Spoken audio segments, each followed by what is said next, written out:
going to hit. Boys and girls, ladies and gents, dogs and cats, birds and fish. Welcome to another Stadium and Gale. It's your boy Corey.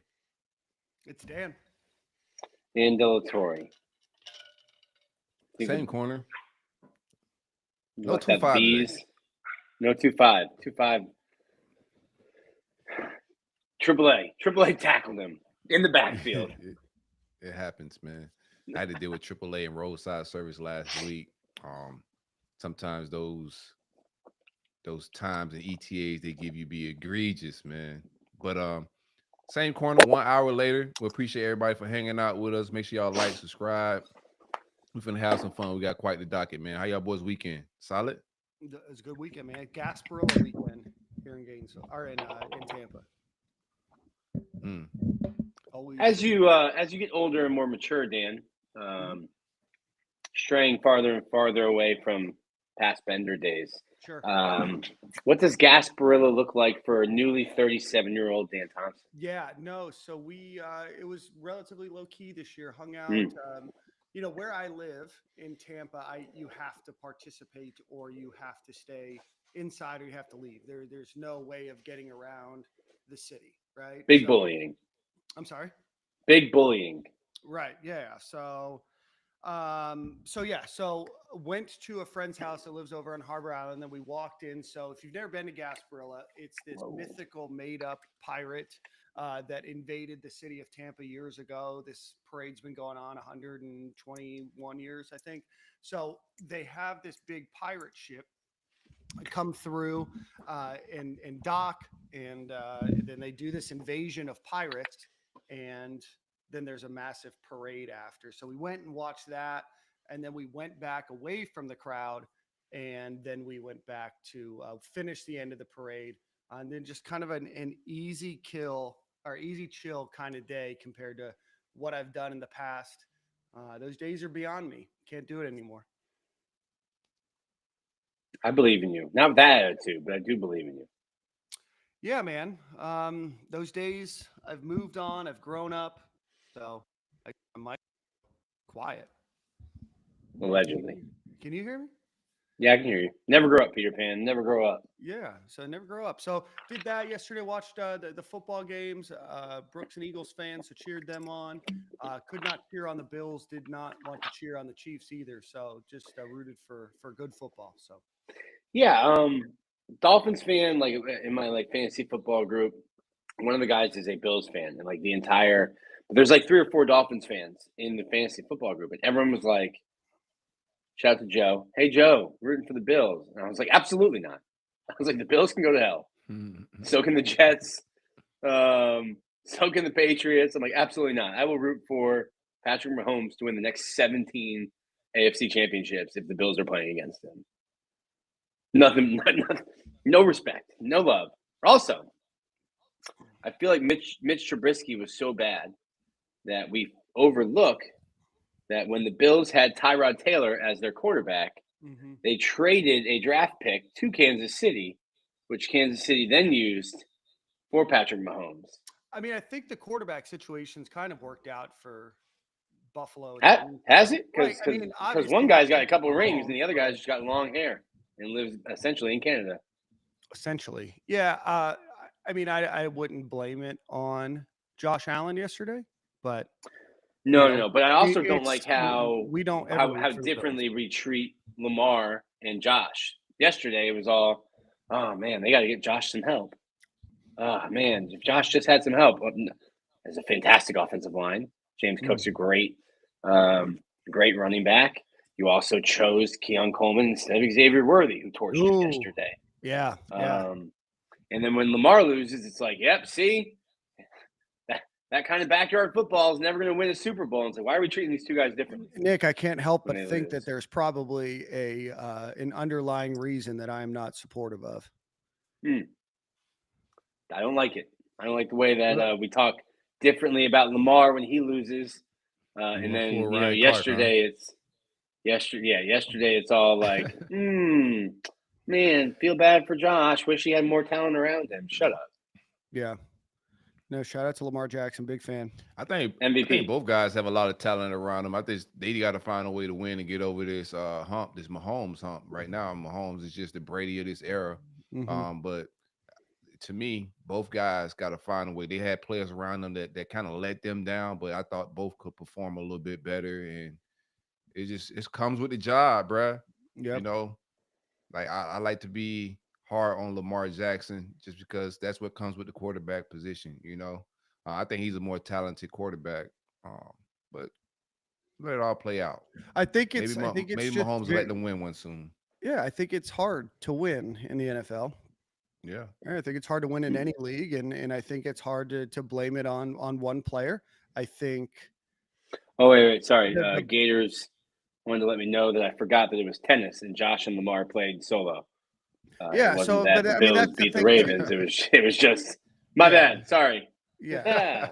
But I think that there's, it falls on everybody, win or loss, right? Sometimes it works out in your favor, sometimes it doesn't. I certainly, some of the play calls, their tush push certainly isn't as effective as Philadelphia's tush push, right? And at that point, you're like, okay, maybe this isn't working out. I remember back in the day when they used to run I formation when it was 4-1 and get those big bruisers, get a William Perry out there, But those days, fullback, baby. Yeah, salt of the earth people. Talk about CTE. What a position. Hey, we need you to just go slam your head into somebody so this other guy can score a touchdown. You got it, coach. For league minimum. Yeah, for a league minimum and about 4 roster spots in the NFL right now, right? And back then, league minimum was like 100,000. Yeah, maybe even less than that, man. Salary. I think the Dolphins have a fullback. So shout out to old school football and Mike McDaniel. Gosh, hey man, I know we're talking NFL, but my Jags are back. No, they're not. No, did you hear Liam Cohen's Duval? That was a gentrified Duval. He gave a regular Duval before he got to commercialize it before he went public. But when he first got in the building, he gave us a good strong Duval. And then when he got to the presser, it was Duval. Yeah. Do you think he drove around the city in between and then he's like, oh man. My gave him the Mud Creek tour. That story, I would love to see an actual 30 for 30 on that, because there was all sorts of rumors coming out about where he was, where he wasn't, his child being in the doctor's office. His wife had to post a picture of his child at the doctor's office, the whole thing. It would be a great, maybe not a 30 for 30, but maybe one of those ESPN shorts they do during the NFL season. I love it. The word is that, he was in Jacksonville, and then he drove back home to Tampa, and he just realized that Jacksonville was a much better city. I don't think so, Corey. I think the $40 or $50 million difference in contract. Listen, I mean, I hope for them and for him. There's just not a lot to cheer about in the city of Jacksonville. So I hope the Jaguars have found their coach long term, and somebody that's able to develop Trevor Lawrence. And obviously, I don't want teams to be bad. There's enough bad stuff there. No, things are on the up in Jacksonville, man. We got bigger problems with our owner, but shout out to Cohen. Cohen said no the first time. We got general manager fired. We get Cohen back into town. Now we may get some good, play calling and offense and talent acquisition going on. We'll see, man. Yeah, so you would say the team slogan for the Jaguars is no doesn't mean no? Wow. I wouldn't go on record saying that, Corey. I'm not confirming or denying that, man. Okay. Trying to stay uncanceled on these streets. Maybe Trevor Lawrence just isn't who we thought he was. That's been crossing my mind a little bit. It's not the quarterback draft to really try to find his replacement. I tell you that. No. Just wait a couple more years. Either Arch Manning or DJ Lagway type of guy, then we probably could try to get a quarterback. But yeah, Trevor Lawrence not being the guy has crossed my mind plenty of times, brother. So do you lowercase the H in him? What's the Hey man, what's the process never mind, of losing man. Let's him move status? on. Enough of my Jags. Enough of my Jags. It isn't a Jacksonville podcast. Sorry. Listen, Unfortunately, it's stones and glass houses. We've got mashed patua. Lord knows what the Dolphins are going to look like next year. Yeah, I mean, all of your problems that exist in Jacksonville exist We just have in different Miami. problems. We We just just have different have problems. better jerseys, Significantly. Yeah. Debatable. Y'all need to go back to the 90s uniforms. That teal and black hit, bro. I like our color scheme. It hits. Like sometimes we put a funky combination together, but when they figure out the right combo, the black and teal, it works. all black, the all teal, it hits. I like those old Fred Taylor jerseys. Nick doesn't, because Nick doesn't think those colors should be in the Pro Bowl for Fred Taylor, but I do. Woo, man, I got some texts about that, bro. I forgot to share them to the chat. Fred Taylor Okay. texted him. I like that. Interesting. He said Gators, very interesting. Very interesting. Gator said he's still better than Turndabalova. Yeah. And like then Mash- Justin, I like shout Mash out Patua. Justin, man. Every city is better than Tampa. I don't know if you're talking about the world, the United States, the state of Florida. So provide some more commentary. Would love to hear more about that. But let's get into the show, shall we? We got some news. Nick, are we allowed to break the news that you texted or no? Yeah, let's still cross the people. All right, yeah, you cross-reference that. Yeah, you cross-reference that, and then let's get in. Oh, okay, yeah. I see. Yeah. All right, Corey, why don't you do a quick read for Brunt Insurance, and we'll get on to the show. Stadium and Gale is powered by the great folks at Brunt Insurance and Financial Services. Anything you may need insure: a car, your life, your automobile, your motorcycle, a tractor trailer. If you got a tractor, you got a farming equipment, or any other financial services, visit bruntinsurance.com or give Greg a call at 954-589-2204. Quote is absolutely free. I'm pretty sure he could beat whatever prices you have. So if you're in the Southeast, most importantly to Florida, from the Panhandle to the Keys, hit my man Greg up, 954-589-2204. Big coverage, big policies. Greg, what to do, baby? Perfect. All right, guys. Big news over the weekend. The Gators moved quickly on an interview to a hire. They announced that Vinnie Sunseri, son of Coach Sunseri, that coached at Florida for Sal Sunseri for what, one year? I'm not sure if it was 1 or 2, but yeah, I think before he went back to Alabama. But Vinnie Sunseri, former safety at the University of Alabama. Sal actually went and coached him over there. But he's going to be joining UF as the safeties coach and co-defensive coordinator. He spent just last year at the University of Washington. The 3 years previous to that, he was the running backs coach for the New England Patriots under Bill Belichick. He was a defensive coaching assistant with the Patriots and a graduate assistant at Alabama in 2020 and 2019. Gentlemen, maybe not the name folks had wanted or expected out of that co-defensive coordinator position. Obviously, Austin Armstrong left the program to become the defensive coordinator at University of Houston a few weeks ago. Gators had an open spot. Austin Armstrong also coached the safety position as well. So again, maybe some Gator fans wanted some bigger names. Maybe they wanted some change at the overall defensive unit leadership position. I'll say this, and then I want to hear all your thoughts on Vinnie Sunseri. I don't think you make position coach hires if you think you're on the verge of making a defensive coordinator change. Because those folks will want to bring on their own people. So co-defensive coordinator, maybe a title to try to get him over. But gentlemen, your thoughts? I don't think none of our DCs have made any hires so far, though. Like, how many hires have they really made? We've changed DCs, but have any of them brought in their own crew yet? I don't think so, because of the nature at the time that they've hired their DCs. And I don't know if I don't know. So the first go around, you kind of hired them all at the same time. So I don't know what first go around you just brought Patrick Toney with you. Right. You brought Patrick Toney over, and then you made hires, and I would assume that he was involved in that interview process. And then Patrick Toney left after the NFL season, probably after contract time. And I don't know if you could trust Austin Armstrong to make the changes, or you say, hey, this is what you're getting by being the linebackers coach at Alabama to come here, right? And then Ron Roberts was, after Jay Bateman left to go to Texas A&M, he got hired. So I think timing's not worked out, but you make a valid point there. And, well, also Armstrong was 29 years old when he was hired. He turned 30 before the season, but it was Vinnie Sunseri is 33 years old for those keeping score. 33. That's was that Celtic Shack?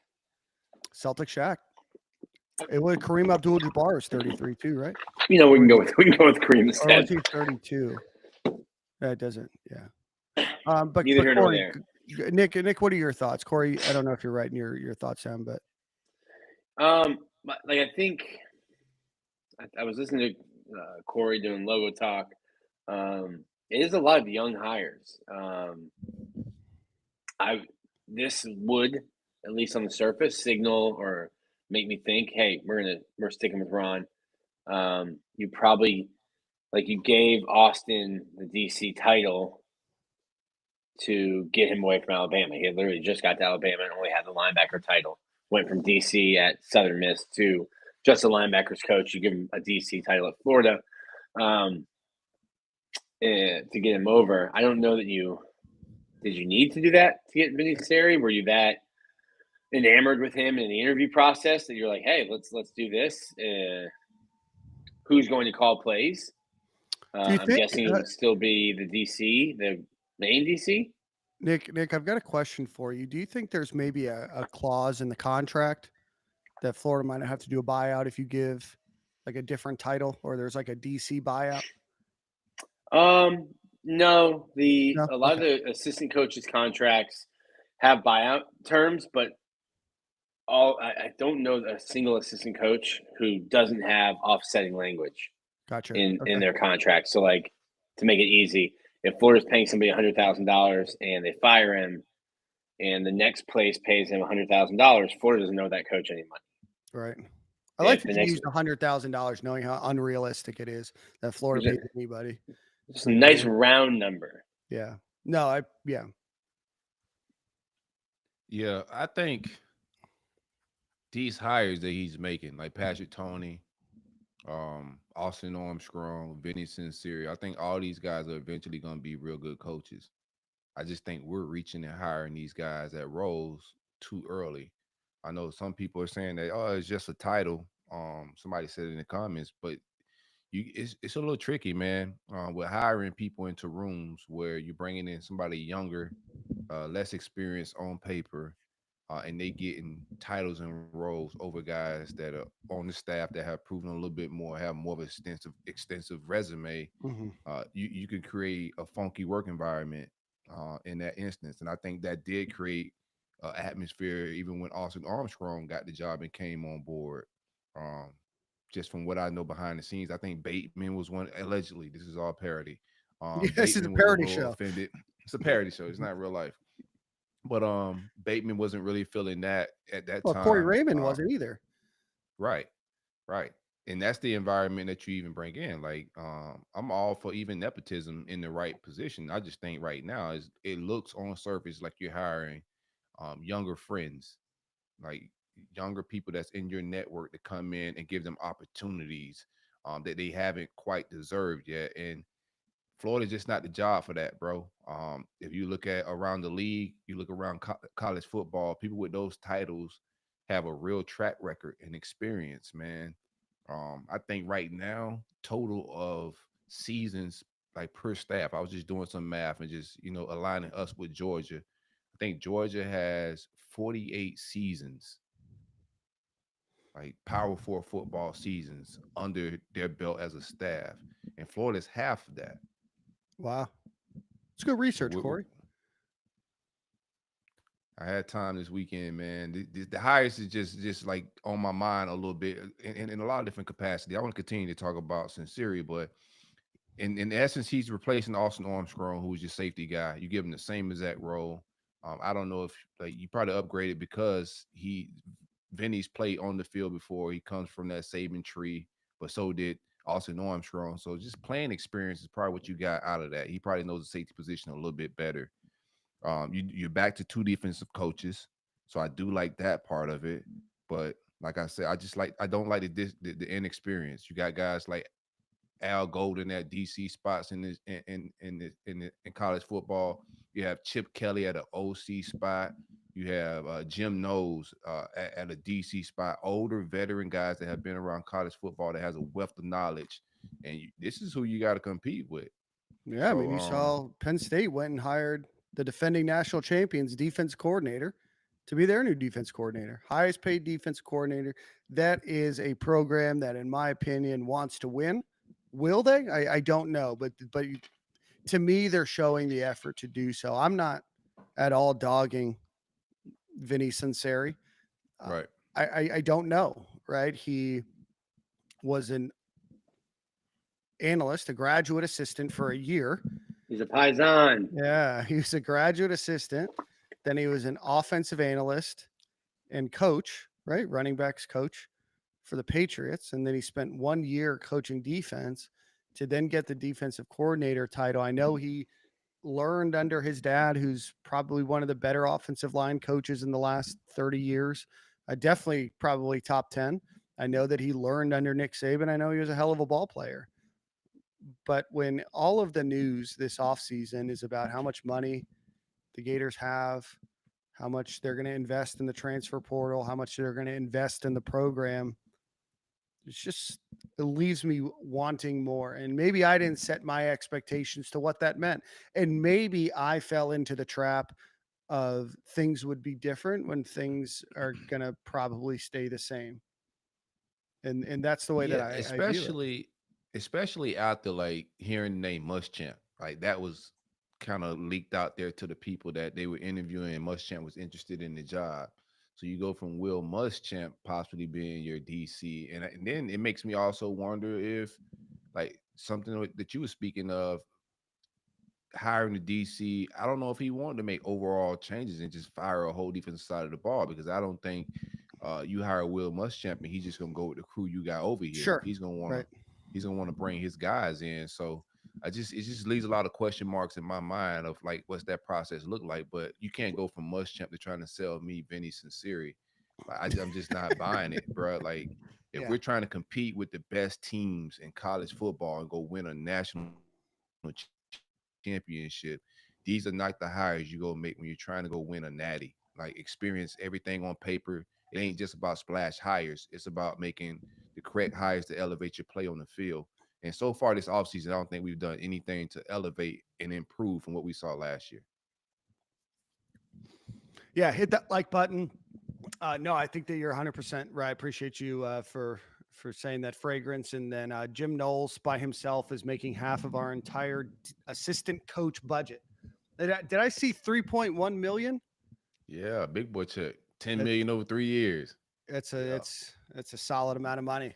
But no, Corey, I think they're serious. I mean, that to me, no coach is a surefire, right? You know, for the most part, there's very few coaches ever in history that have translated completely from one to another. I just have questions, right? I don't know what the rest of the staff looks like, and we'll find out. And there's some contracts expiring in 4 days. I think there's going to be another hire or two. You know what I mean? The parody show, though. You know what I mean? I think there's going to be some changes, but I'm curious to see how those are handled. Right. So I'm going to give this one an incomplete right now because I don't know what the rest looks like.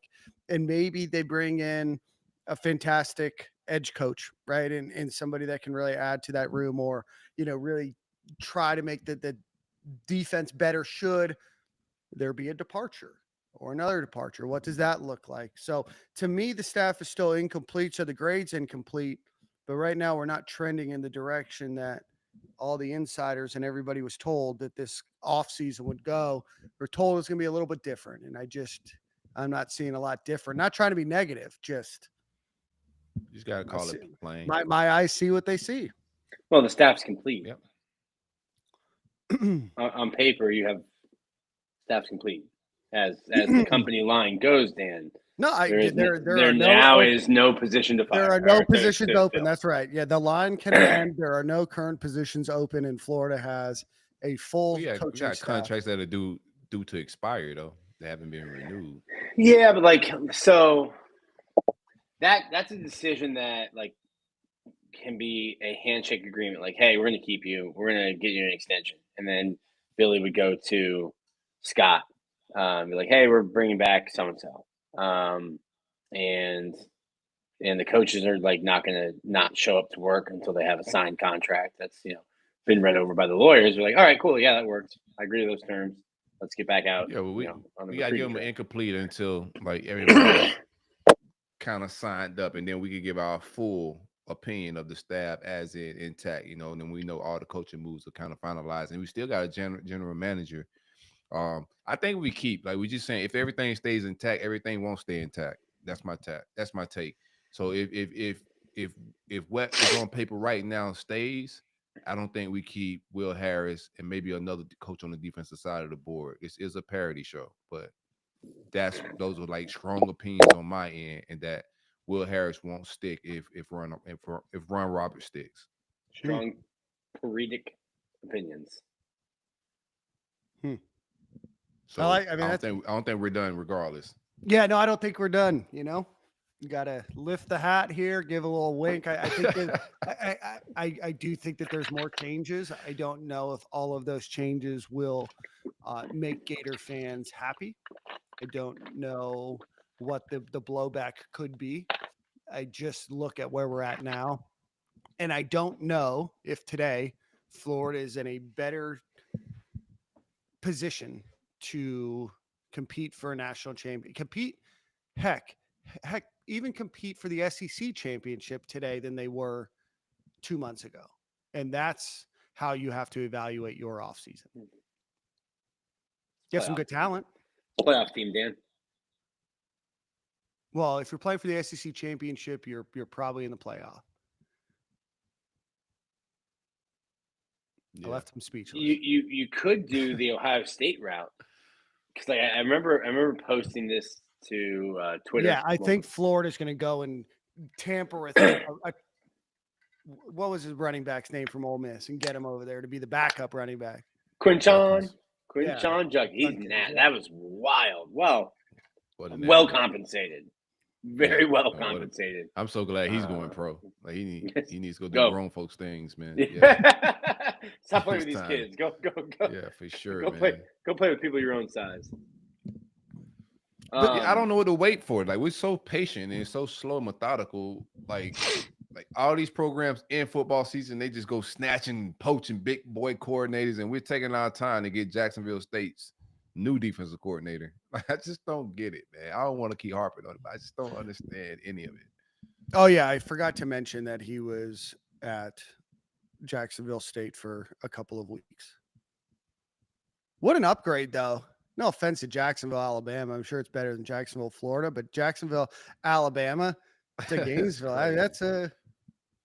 saved yourself. It was a good opportunity. I'd jump out in a heartbeat. Would you live in Jacksonville, Alabama before you lived in Jacksonville, Florida? Man? I don't see myself doing that. No. Anybody that's living in Alabama on purpose is crazy. There's some great places. If you don't work for the Crimson Tide, then Mobile is beautiful. Tuscaloosa is beautiful. I bet. I'm pretty sure. Well, Mobile, I've not been to Mobile. I lied. Birmingham, I've been to, and Huntsville, both nice little towns. No, well, first off, Birmingham is the capital. It's like the biggest city in Alabama. But but I mean, Nick, still town. Yeah. No, I get it. You are correct that it is the capital. It's not a bustling metropolis of millions. Right. I think I was saying. I think I was adding content. I was not saying you were wrong. I was adding context. It's smaller than Fort Lauderdale. You're like just city proper. You know what I mean? So anyway, shout out to Alabama. No disrespect on this show from your old pal Dan. But that's what I think when I think of this program. I think of this offseason. I think of where Florida's at today versus where they were at 6 weeks ago, 8 weeks ago. And I just don't, I've not bought into what it looks like. we've talked about it on the show. You have a 2-year window with DJ Lagway. Is Florida in a better position today to utilize those 2 years? I don't know, man. We haven't changed anything, so yeah. I mean, I thought there was going to be people begging in the transfer portal to come pay with DJ Lagway. I assured that it wasn't just J. Michael Sturdivant because nobody had heard of him before. I was told that there'd be people knocking down the door, and were they knocking down the door and you got to answer? We didn't answer, or I don't know. I think we got good talent. I think we got good players. Who were like the big outside of Zachariah Branch? Who? Nick, you go tamper. That's what you do. You go tamper. You go find allegedly. No, you do That's it. Illegal. I don't care. I'm not on staff. It's illegal too. It's not illegal. Miami just did it, and nothing's going to happen. Ohio State did it. Alabama did it. We've done it. Come on. We've definitely done it. Yeah, we got players on our roster right now. Allegedly. This is a parody. Everything is parody. Yeah. Florida would never. And you shouldn't. Yeah, I'm just not seeing it, man. This is a 2-year window, and I'm gonna enjoy this 2 years, right? I'm gonna lie. I'm gonna get my takes off, bro. Like, I'm gonna enjoy the football. It's gonna be fun because DJ Lagway is gonna make it exciting. But I don't foresee us winning, and reaching our potential with what we got intact. Do I think we're gonna go win some football games to have a good football team? Yes, I think we could continue the trend of how the season ends. But when I start looking at the teams that in the playoffs that are making runs, we're not there yet. And I don't know how long it's gonna take Billy to get to being a coach that well tuned and locked in. It's just like our staff is a big gap from what we're seeing on television, in 2025 in the playoffs, what we saw. We're just not that close, man. And I was hoping, this offseason with contracts ending, supposedly Billy Bob bread for the transfer portal where we could grab a few little kids to make a run here because the opportunity's right there in front of us. But if we're not careful and if this staff and things don't change drastically between the way the fall ended and starting the next fall, like we could very easily be Florida State in 2 years after DJ Lagway leave. That's my overall take. Yeah, I hope not. And I think that Florida's recruited a bit better than them to be able to avoid that, right? And hopefully, some of the guys they've got through the transfer portal, they've seemed to recruit. Obviously, they have not all made it to campus. They seem to recruit the quarterback position really well. I have some question marks about Florida's 2026 quarterback commit, but that I'm not going to let him catch strays on this show. But I'm curious about their activity in 27 too. I think they're missing on a couple big guys, but I think that Billy Napier has proved that he can get some pretty decent quarterbacks to campus. I think they recruit better. I think they've developed talent better. I don't think it's all mixed as well as it could. And I hope to see changes and improvement there. But I don't know if I see as deep of a fall off, but I mean, he is a 19-19 head coach. So I can't say that it's not implausible. I know we're not making the moves that I think other school would make with a 2-year window. And maybe we're all wrong.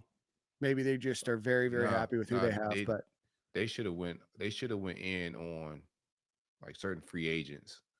Right, you got a window with a special talent, and like they do recruit the quarterback position well, but they're not recruiting generational quarterbacks or special quarterbacks every single time. They're just recruiting the quarterback position good. Mm-hmm. I think this staff with the way they play call, the offense is, you need somebody to elevate that play calling, not just be a good quarterback. You need somebody to be special for this thing to make a run. And then how long do you keep recruits believing in this storyline? Like after the DJ Lagway leave and you got Superman on campus and he don't really hit anything big with Lagway, then what are you selling to the next group of kids, Yeah.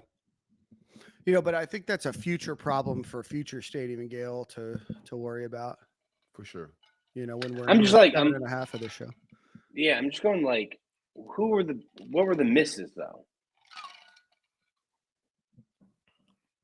Yeah, you have to I mean, Like who pull are up the big like transfer who portal. like last year like in the portal you had like Evan Turner, like you had the big Ole Miss, you had the big You had the San Texas Diego. A&M exodus, you had the big Ole Miss exodus with Quinshon. Like there were some massive names. Like I think Zachariah Branch, Carson Beck were like big names. But like maybe it's just me. There weren't like the same kind of names. I guess Dan Key was kind of a big name. Yeah, I mean, last year you I missed could on go that around it. offensive tackle that went to Ohio State. Obviously worked out for him. Yeah, I mean, the depth Nick chart Anderson. here certainly wasn't as deep, as they've been in the past, and maybe they didn't need, some of that talent. But also, I know that some of that talent doesn't just enter with no place to go either. So I thought the Nick Anderson kid out of Oklahoma could have been a big piece. It was several Mhm. receivers that came out. I thought we needed at least two. I thought we needed two receivers, right? Mhm. Would have liked to get him. Um, you had guys. What's the defensive tackle that from North Carolina that we missed on? He ended up going out to USC. I thought we could have used him. Yeah, I think you Silver, still Keyshawn Silver. yes. Correct. But yeah, but that's also like my guy's on his fourth school. That's just That part of the business now. I don't like that business. I don't like that business. You're not buying a car, you're leasing a car. Yeah. I mean, you also didn't get involved with some of these guys that are bigger names, right? Corey mentioned Nick Anderson. You didn't get involved with Dane Key. You definitely need help there. You didn't get involved with Yeah, the Eric Arian Rivers kid. Brown.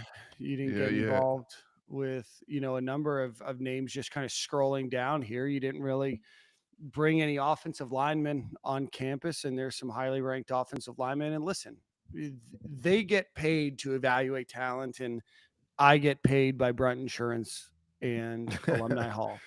However, to be a parody. right, we're a parody show, but I don't know. And maybe, right, and this is a take two, right? Like maybe there wasn't an opportunity to get better. I just look at Florida right now, and I don't think after watching the playoffs, the exhaustive playoff rounds, that Florida is in a better position today than they were 6 weeks ago. And maybe that's Yeah. just the way the cookie crumbled. I don't think we need, and I'm still on the right. You need 6 to 8 players if you're doing this thing right annually in the portal. It's just with certain pieces that you got to go grab to just make a run. Like we don't expect them to go. I think bringing those guys back, Slaughter, you bring back Caleb Banks, you bring back Sapp. Those are good bringbacks. Like I want to give them flowers for like being able to keep those kids in the fold. They're instrumental pieces to the success we had last season. They're going to be same thing this upcoming season. Those guys are important. But for us to get over that hump and to go make a run with a player like that, I'm thinking you need to go grab another proven receiver to go in that room. I like Jay Michael. I think he's solid, but I don't think he's special. To elevate that room. And there were some guys, in state that I thought, and I'm gonna stay on the Nick, the dude from Oklahoma. Nick Like I Anderson. thought Nick Anderson, I think he's gonna be a special talent. We didn't even get him on campus because right out the gate, just the price tag was kind of heavy. And that's unfortunate, for my mindset. I'm just like, nah, we need to go get that kid. One of the just like when we started the portal, we all said that we wanted another tackle. Yeah, we even got a tackle on campus for a visit. Like it's been a lot of tackle movement. It's been some starters from other proven teams that hit the portal, and we didn't even get in on it. Do they may believe in this roster? They may believe in the kids on campus, and they also believed in a lot of kids last year and was wrong. So it's like you didn't have to go heavy, but I thought it was more pieces that we could have got. I think J. Michael Sturdivant is the only kid that's gonna come and probably start. Everybody else is just depth pieces. Well, yeah, the punter will start, but yeah, no, you're right. I don't remember his name. But no, I think you're 100% right. On that, and I think that there was a lot of slow playing. I think you missed out on the NC State transfers. Obviously, there was some weather issues, but you did lose out on them, right? And things are going to happen. It wasn't weather, buddy. It was that bad. Oh, well, I was told we had money, but We do. shout out to Florida Victorious. We do have money. They're doing a great job. They're doing a great. No, It's I do. like I'm not at all saying that Florida Victorious doesn't have money.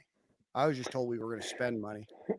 we did spend money. We spent money on retention. Right. Florida did retain a lot of players. That if Florida got that caliber of player in the transfer portal, it's a completely different conversation. I totally get that. But I still think Florida has pieces that are missing, questionable coaching decisions, and that's where Florida's at today. I don't want to be negative on today's show. I feel like I am. Sorry. Nothing's negative. Yeah. No, this is just like conversations just, are important. General manager is another one. Whatever they want to entitle that position. I don't know what they want to call it. I know Jacob LaFerrier is general manager in title, but LaFrance. LaFerrier. My bad. Jacob LaFerrier? LaFerrier. No, Jacob LaFrance. Yeah. Nick, there's 971 didn't mean to butcher your staffers. name, my boy. Yeah, didn't mean to butcher your name, my boy. Jacob LaFrance is general manager in title, but just looking around the country, it's some big boy checks that's going out for real deal general managers. And I want to see how aggressive we are with paying somebody with experience to come in that role. I was told that Jim Nagy is a guy they interviewed who's interested in the job, but not for what they're trying to pay the job. Jim Nagy is a very experienced dude when it comes to talent evaluation. Like his experience with the Senior Bowl. If you're not familiar with the Reese Senior Bowl, like he's just an absolute legend and he knows his stuff, man. But you gotta pay guys like that, bro. That's just what it is, bro. And if we bring in somebody and we give them a couple $100,000 just to count the money.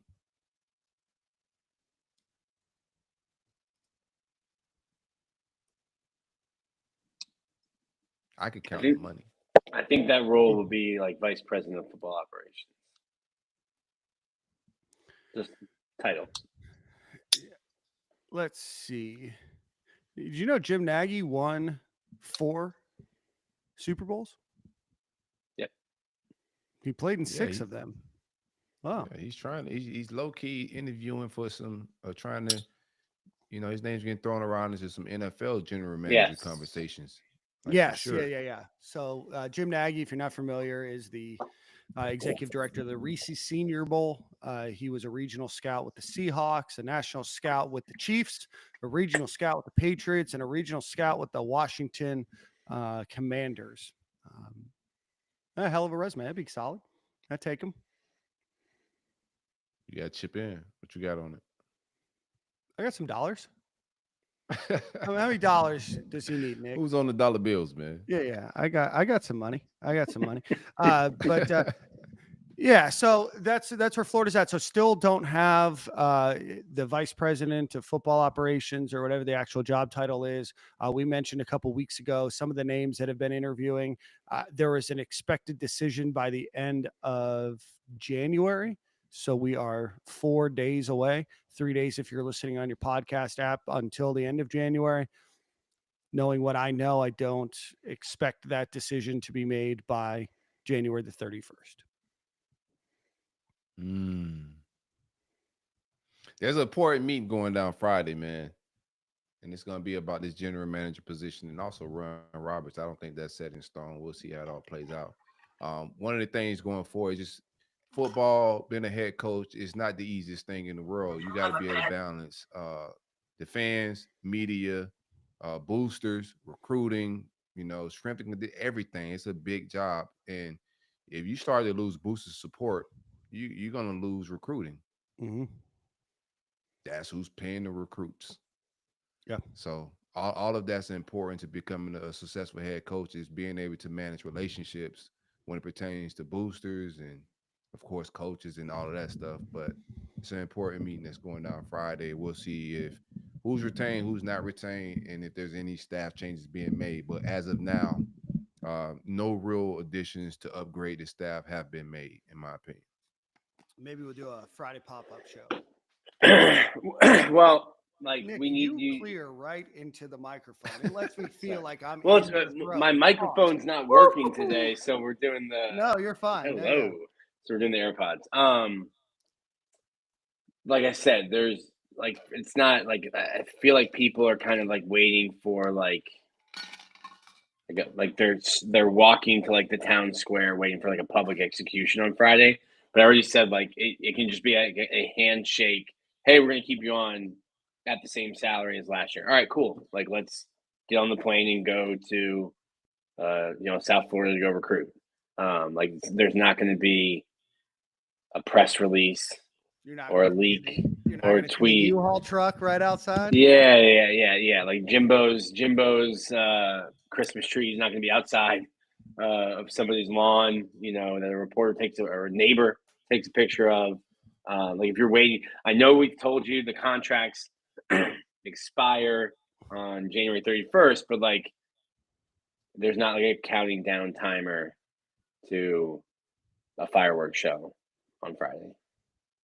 I mean, what if there is? Yeah, I mean, let Will Harris like leave. You want to see the people riot?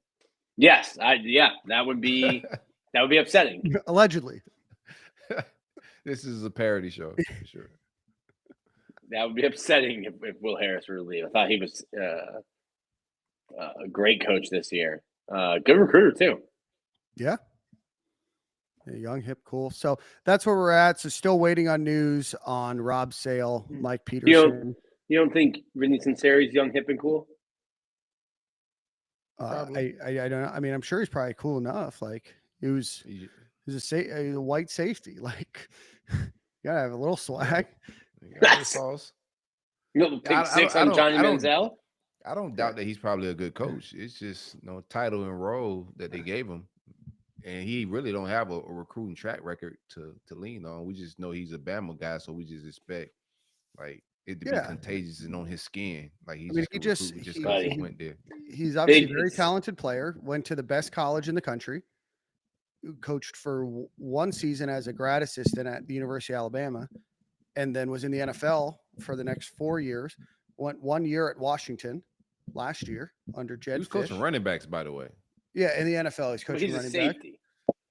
Yeah, but in I'm okay with that. Like, there's a spot in the NFL. Like, your job as a running backs coach is yes to teach running backs, but also to understand what the safeties are doing, how to read the defense, and everything else, right? Like, so I'm not as worried about that as much as I am.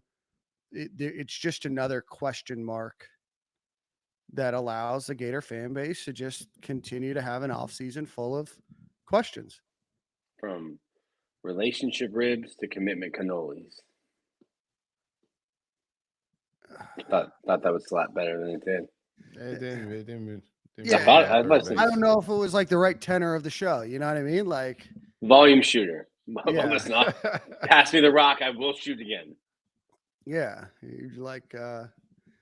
Anyway, so that's where we're at. I just, I think if you had a different last name, also, it'd be entirely different, right? Yeah. I mean, that's a good point. Completely different, and you can't take that away from him, right? Like, yes, he has the name, but he also grew up under one of the best defensive line coaches in college football history. So I don't want to take that away from him. But if somebody had that background of experience with a different last name that you weren't familiar with, then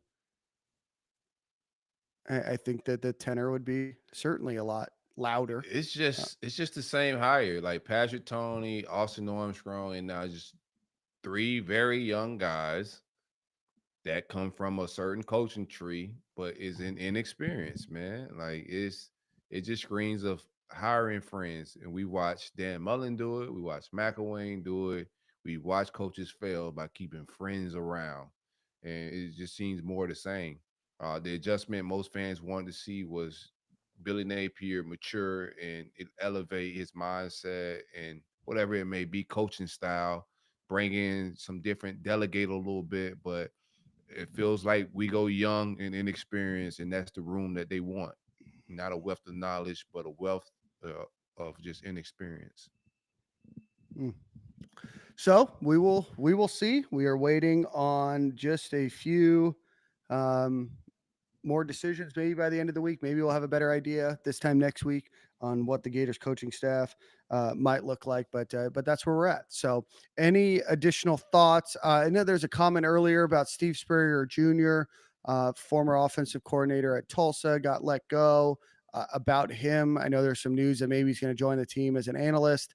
I know that he was also a target for some schools for some wide receiver coach positions. So I don't know if that hire is official. I mean, I wouldn't put a ton of stock into it either way. But it's good to have the old ball coach's son, in Gainesville, just for nostalgia reasons. But again, I'm not putting too much stock in it one way or another. What? A week of nepotism. Yeah. I feel like Steve deserves a little nepotism, Yeah. I'll let that one slide. It's an off the field position. I'll let it slide. Yeah. Slide. If we want to bring Tebow's child in as an analyst, I'll take that too. I'll allow that. I'll take his commitment now. Do we know if it's a boy or a girl? It's a boy. Congratulations. Are we covering? We doing a gender reveal on Stadium and Gale? Tebow's. Honestly, you joke, but that would do numbers. It would go crazy. Numbers. We'd be on Good Morning America. I believe that will. Yeah, I believe the gender reveal will probably be sold to someone like USA or what's Us Magazine or People Magazine. Like the announcement was purchased by People. That's kind of. We could buy it. I strive to be that level of famous where it's like, man, wife's pregnant. Guess we have to go get a bag from one of these magazines. people want to know the name of my kid. It's like a bag for everything too. Like the gender reveal, the name reveal, like everything's a shot at you. You're looking at your kid like, hey man, we need you to start walking. Mortgage is coming up.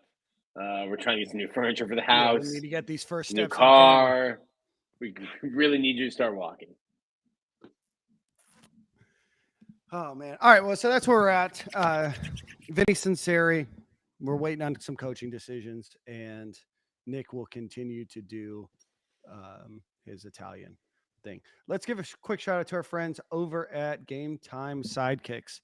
You've seen these cups for years. You've seen them for months recently. Go visit them. Great cup. True story. I put ice water in it on Sunday morning, and it was still there like 6 hours later. As fresh as can be. That's on you. Drinking more water. Well, I was running some errands. I came back. I drank out of this little circle thing. I'm not going to give them a shout out. Well, I just did, but not anymore. They're a client of mine in real life. So shout out, no free shout out. Yeah. So that's where we're at. Anyway, great product. Love everything about Game Time Sidekicks. I love the owner. I love the product. I love the number of designs that you can have. Hot drinks hot, cold drinks cold. GameTimeSidekicks.com. Use promo code Stadium15. You'll get 15% off of your order. Again, GameTimeSidekicks.com. Promo code Stadium15. We did not mention the orange and blue game last week. That has been announced for April the 12th at 1 p.m. So make sure you're in Gainesville. There's a lot of sports activity that day, if I remember correctly, that they're building around for that. So again, the orange and blue game. They still call it the orange and blue debut. I do, but they don't. But I do. I still write it like that too. Well, it sounds better, The orange and blue debut sounds cooler than the orange and blue game. I will be there. Alliteration. It's just a rhyme. See all 7 plays. I'm gonna be hyped and I'm gonna be lying, but I'm excited for the spring game. Haven't been excited for a spring game in a long time, so I'll be in the venue for sure, hanging out. I will smell your cologne. Yep. I will not be there. I will be in Mexico. But we're gonna use this show as a quick flying over the Gulf of America. Sure. We will. I do want to issue a retraction on the show of a fact check. Montgomery is the capital of Alabama, not Birmingham. Birmingham is the largest city, I believe. And Huntsville is a nice town. I know there's somebody listening from Huntsville. One of the other people that are listening are from Mobile. Yo, I'm in Huntsville right now catching strays. Huntsville. Huntsville. I just tapped in to hang out with the guys, and all of a sudden I caught a right hook. Yeah, no. Shout out to Huntsville. Definitely leaving a 1-star review for the Duval stand. Don't do that. That's on me, right? Go to my Twitter, rank me 1 star on Twitter. Don't do it for the show. It hurts the algorithms. It's all a joke, right? It's absolutely a joke. I've had a great time in Jacksonville Beach. I almost gave It's our just own show 1 star when you said Jacksonville State in Alabama. Like Jacksonville was better than our Might Jacksonville. be. It's like that's be. Florida slander right there. No, don't do Duval like that, man. yeah. Jacksonville's So north Solid enough place to that- get a crab tray, man. Yeah. So want to do that. We're going to talk about Todd Golden here in a second, but the news is leaked out, Nick. This was the news that we were going to talk about before. Dallas Wilson is officially enrolled at the University of Florida. We in, baby. Huntsville is the largest city in Alabama now. Okay, well, listen, we are not an Alabama fact show. I will bring it up on my almanac later today. Huntsville's beautiful. It's got the space program, all of that. So anyway, Dallas Wilson, 5-star wide receiver, shows off the rails. We need Jordan to keep us on track. 5-star wide receiver Dallas Wilson is officially enrolled. He had to be enrolled by today, by the end of by the end of the day today to be in this class. Today's the last day of drop ad. So Dallas Wilson, the drama is over, and he will be, he's already in or on his way to Gainesville right now. There was just a couple final things to get done. So that is done, complete, and he is officially a student at the University of Florida.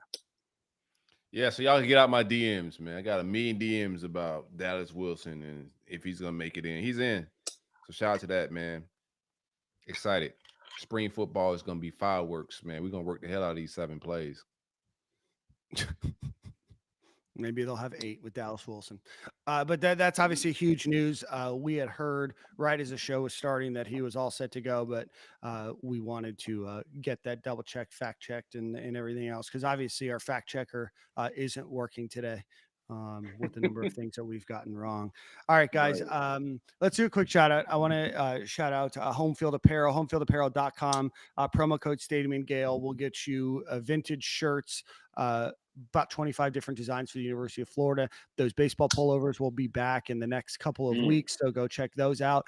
So go visit homefieldapparel.com, use promo code Stadium and Gale, get yourself a new shirt for the orange and blue game, and go visit them. Homefieldapparel.com, promo code Stadium and Gale, all one word.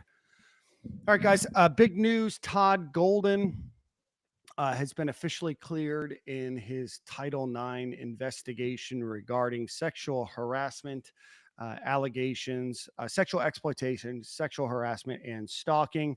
The school released a statement earlier today that there was no evidence and it ended the investigation. The University of Florida takes these matters seriously and works deliberately to ensure that due process is upheld for everyone. After a thorough investigation that included dozens of interviews over the past the University of Florida has found no evidence that Todd Golden violated Title IX. The Title IX office has closed their investigation. Todd Golden had previously said that he would respect the process and did not really speak on it. He did threaten legal action in that process as well. Todd Golden earlier did say, "I'm frustrated and disappointed that a Title IX mechanism that is created to protect both sides during a situation like this, that confidentiality and privacy continue to be abused." And that was after the Torian Green Title IX case. So that's where the Gators are at right now through his attorney. William Shepard, Coach Golden, and I have respected the process throughout while actively engaging with the university. However, there were many who did not respect the investigative process. Instead, they sought to target Coach Golden and drive their agenda in this investigation for their own self-interest. Some leaked confidential material to the media, falsely posed as a UF lawyer in an effort to intimidate, harassed UF students and parents, trying to generate a false narrative, and harassed my family, or my client, his family, and his friends. And it continued by saying that Todd Golden will consider all legal options in the off season. So no shortage of strong words from the attorney. And I think rightfully so. There's a couple of named people that aren't even involved at the University of Florida whose names were thrown into the mix here. So ultimately, a very sad story all around. Certainly, we respect journalism here at the University of Florida. I respect student journalists with the alligator and stories, but I also do respect the idea that these things are private for a reason, and that we should not be dragging in names of people that not only were found not involved, but that the situation itself may not have existed. So that's where we find ourselves with Todd Golden. Which is much needed, just fresh relief from the team perspective. I think like just having these type of things linger over a team that can make a championship run could just be just unnecessary distractions. But there's just still some people out there that's, oh, he's guilty. Like, some of y'all are just weird, man. The feds investigated it. The feds say he's good to go, then he's good to go, man. Let Future Hendricks do his thing. Future Hendricks do his thing. Yeah, it's interesting because I think, at the time it was kind of, when it first happened, at the time it was kind of like, man, look at these student journalists, like, really good job. I always tell people, like, I'm a sports writer, I'm not a journalist. Like, journalists cover the White House or are in Ukraine covering war. Like, there's actually serious journalists. Like, sports is fun. There's like serious journalists. But like this, like, part of what Todd was saying here, or what he said after Torian Green's became public, was like, this is Title IX is supposed to be anonymous to protect both parties, because a lot of what happens is, when someone gets arrested and the report comes out, the story comes out, that's just a police report. That is the police's side of the story. And I feel like we rush to judgment, and then we don't have the same energy when someone is acquitted later. It's just kind of like, okay, we're on to the next thing. Who's the next person that we can be mad at? So Facts. It's a high bar. I think, me personally, journalistically, that I would have tried to clear, not like nick the bar as I'm jumping over, the high bar, like clear it easily. That I felt awesome that if I reported this a month ago, I would not think that this would be happening. So I think it's going to be a tough lesson for those alligator reporters. Hopefully it will make them better journalists and down the line. But yeah, to report on something this serious, like, now Todd has kids who are going to be getting to the age where they'll be Googling. If they Google dad's name, now you have sexual misconduct, stalking next. Hey, Dad, what's this? And now you have to explain that. The assistant coaches who were not involved at all, but were named in the initial report, had to have their names dragged through the mud. So while I say that, like, we are sports writers, we're not journalists, talking about this kind of stuff, you are delving into some serious journalistic areas. And I think you just have to be really careful when you're reporting these things. I think it sucks. I'm of the mind that, like, when you make allegations like this, if they come up to be phony baloney, like, we need to have some sort of the Town Square meeting. No, some sort of, like, stoning. You can't. No, but there should be some punishment for people who accuse. I think you get into a weird area because you want people who are going through things like this, are victims of things of this nature, to feel like they can come forward. But I also feel like false accusations make it harder for people as well. So I think it's the whole situation kind of sucks for Todd, and then for his two assistant coaches who literally had nothing to do with it, right? But were just, like, tagged on. It's like they were like the alligator was, like, checking out at Publix, and, like, they just, like, grabbed peanut M&Ms and, like, threw them on. They're like, oh, these two. Yeah, mom. It's like it's just like in your personal life when like a close friend of yours get caught cheating by his wife. Now he's like, well, He was at the club with me enabler, too, right? and you're like, whoa, hold on.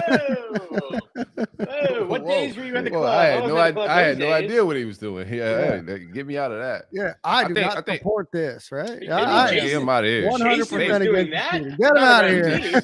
We just kicked him out of the group chat, babe. I promise you. Yeah. Hey, check. I think everybody got to slow down with just allegations in just 2025. Let legal processes play themselves out. Everybody's quick to outrage and to be angry at people, cancel people. When it first came out, I always try to find humor in everything, but there's nothing funny about the situation. But once I found out that likely, like, UF would move quick and swift if they found it was some smoke there that he was somewhat involved. And once Florida put a stern message out, that's in a lot of, just stern messaging, in my opinion, came from Florida when they just stood by him and was gonna let the legal process play itself out. So everybody just vibe, chill. Yeah. We're about to go to the Final Four. We just put hands on Mike White, beating people by like 80 points or something crazy. Yeah, that was nuts. And the cover at the very end of the game. Gators do cover in that one. Did you guys watch the South Carolina game? I didn't. On Wednesday. So I watched just the last few minutes of it. Glad I did. The Gators were down by I think 16 or 18 points, just kind of a rough go of it. And for some reason, kind of the way Kentucky was able to shoot the lights out, South Carolina was able to shoot the lights out, made some changes on defense. Gators slowly but surely march back. Gators lead for 5 seconds in the entire game. They just happen to be the last 5 seconds of the game. So Gators win that one. They do beat Georgia. Mike White is, I believe, 0-6 against the University of Florida. It's always a good time because I always like when people retweet the old Gator fans are too hard on Mike White. Why do the Florida Gators think that they should be in the top 5 or top 10, top 25 consistently? And then I know a couple of them just get angry. It's funny to watch. Mike didn't even show up to the presser afterwards. Yeah, a coward. Yeah. Really? He didn't. They sent us a Zoom link, but I didn't. Yeah, he said I don't know. He just didn't. He just did it via Zoom. So I heard he left in the middle of the game like Princely with Manila. Ran up on somebody. Is that Mike White in section 304?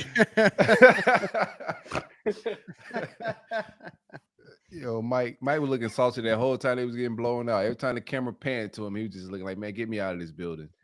I mean, like, listen, the situation got so toxic at Florida, a school that will spend money on basketball, a school that has national championships, and you were like, yo, this is toxic. Let me go to Georgia to coach basketball. I will that's say like I will say one. See you, Dan. There he is. Mike White chose going to like Siberia to be in a Russian prison in terms of basketball, just to be like, you know what? We don't need pressure. They also pay real American dollars here at Georgia, and they don't really care if I go 500 every year. They don't give a hoot. This weird guy named Silk keep calling me Miguel Blanco. It's time to get out of here. Back then, it was like some dude with a cartoon avatar and a cigar in his mouth keeps calling me Blanco. I got to get out of here. Yeah, that hosts something called Logo Talk with a gator with a grill and a joint in his mouth. In his joint, yeah.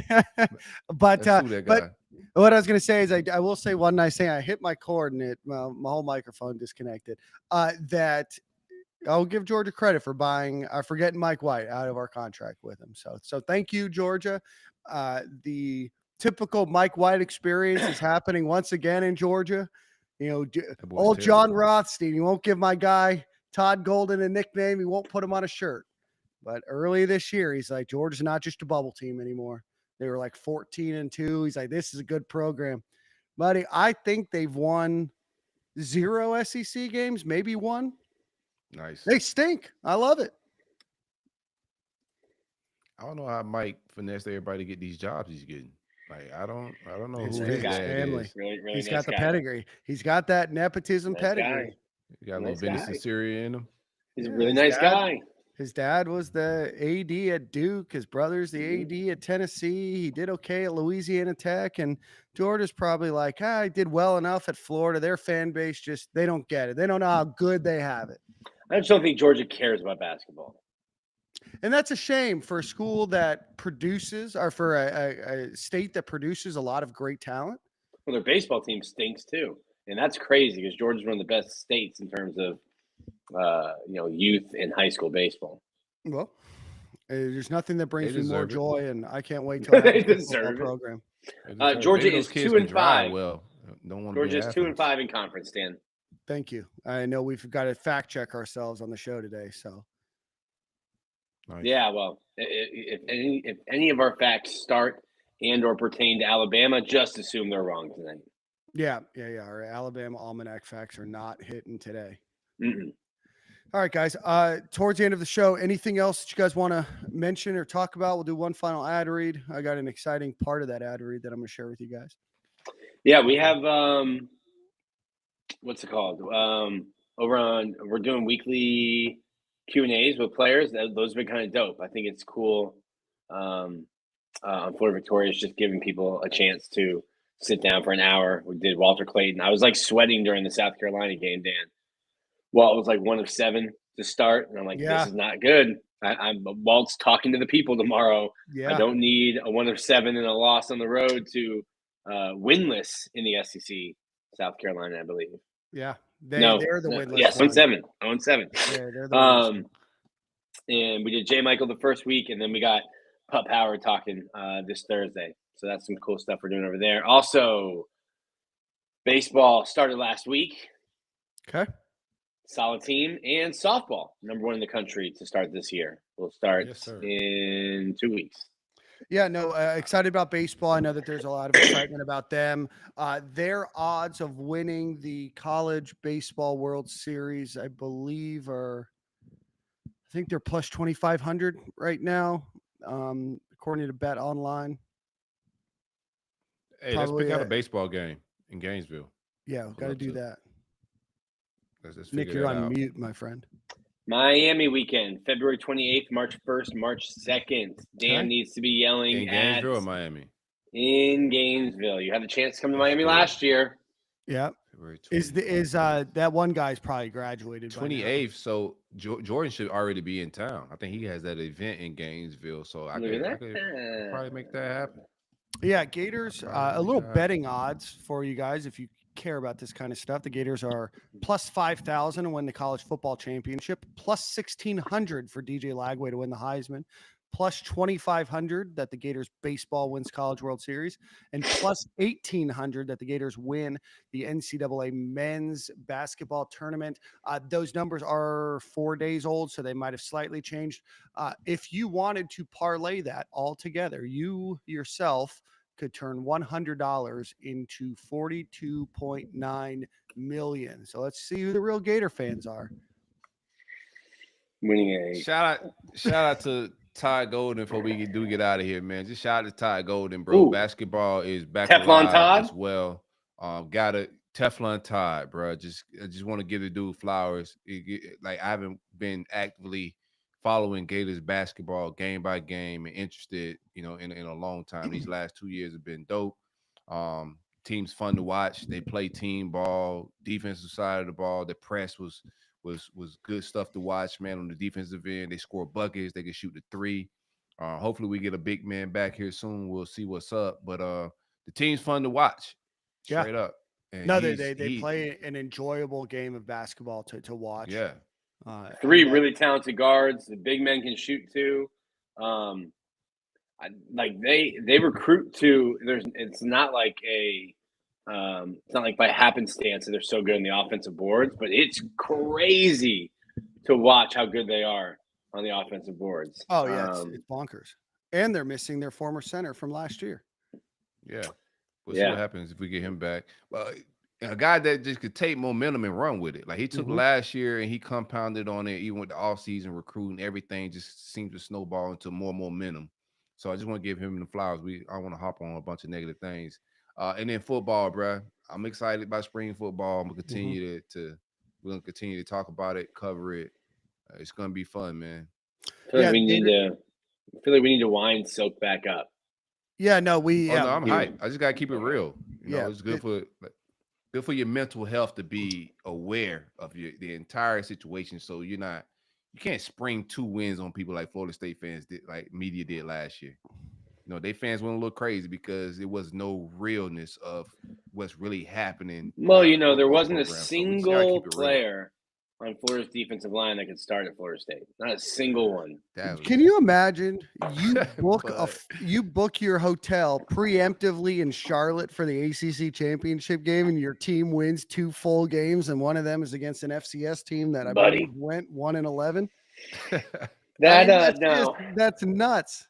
And the other one was just Cal dropping the ball. Yeah, Cal let the set down. They should have never lost that game. So like peel the curtain back a little bit. Sometimes you just like report what coaches tell you. You get locked out of stuff. Another shout out to Florida Victorious. I will not be locked out of practice. I might be holding the gate when the rest of the media leaves. But sometimes you just like say what coaches say. But like I would have had a sternly worded text message to the coach who led me to publish that this is the best defensive line Florida State's ever had. And then Georgia Tech runs it down your throat in Ireland. You just can't speak that boldly about another man's roster without really knowing their roster. Like, I don't think Bud had like real good. Well, no, I don't mean Bud, but I mean like all their local media, War Chant, their 247 site, their rival site. Everyone was like, "Yep, Florida State reloaded, best defensive line, and this and that, and got DJ Ukulele. He's going to be great." And I was like, "My guy's on his 4th school, 5-star." How did we predicted that? We predicted the fall off on this show, right? Yeah. And I don't think it was just because we hated Florida State. It's just you can see the talent drop off. Yeah, I hate them with a passion. But I'm willing to admit when they're good and when they're bad. You know what I'm saying? That was going to be a bad football team. They're about to run it back. It's going to be another bad football team. I think they win more than 2 games. They may win 4 or 5. The schedule's a little bit easier this year, but that's a 5-win team that they got out there. And then they're going to be back to square one. We're trying to find a quarterback in the portal again. But yeah, just you got to just be real with your team and where you at with it, man. We can't wear orange and blue goggles on here. We got to talk about the staff, the players, the talent, every position just comes with it. Yeah, no, absolutely. Absolutely. So we will always keep it real on this show. We will pump sunshine at times. We will say things that people disagree with.